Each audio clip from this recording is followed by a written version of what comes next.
Hey guys, this week's video is dedicated in memory of Masha Bas Bat Sheva. In a few weeks, September 1st, First Friday is coming back, so make sure you go online, yjprochester.com to sign up, and then everything's going to be happening right after that. Rosh Hashanah, Yom Kippur, all the stuff, so stay tuned. What does it mean to be seen, or to see somebody else? I don't just mean physically with your eyes, I mean to really know who they are. Right? Many people go through life fearing truly being seen.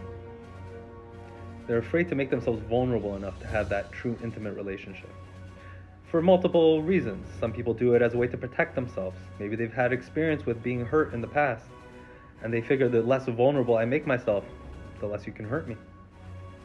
Some people are afraid that if somebody truly sees them and gets to know them, they're going to reject them. They don't have that confidence in who they are. To be seen, to be truly, for somebody to know everything about you and to accept you, that's true intimacy.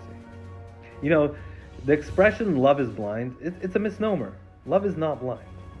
Love is when you see somebody for who they are. You know them, their faults, their weaknesses, their strength, everything about them, and you love them for who they are.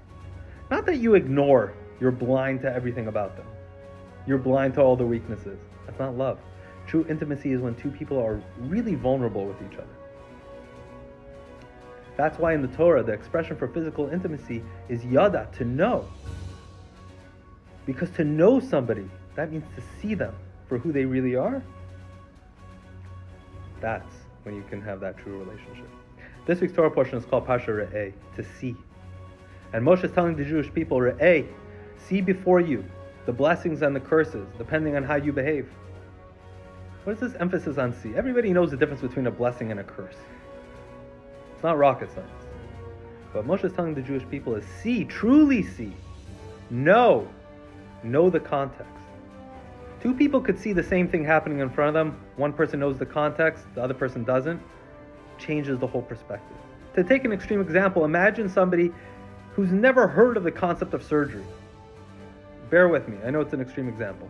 They walk into a surgery room for the first time, they're going to call the police. Arrest these people. They're doctors, these are murderers. They're killing this person. Right? Obviously they're missing the context. Context changes what you see from just images in front of you to understanding, to knowing, to truly seeing. What God is telling us is that there are things in life, some things initially seem like a blessing, but then they don't seem to work out. Some things initially seem like a curse, and then they turn out to be a blessing. To know the context, to have the faith and the trust in God that what happens to us, the good, the bad, and the ugly, there's a bigger picture to it. And you might say, well, how am I supposed to know that context? How can I see things the way God sees them?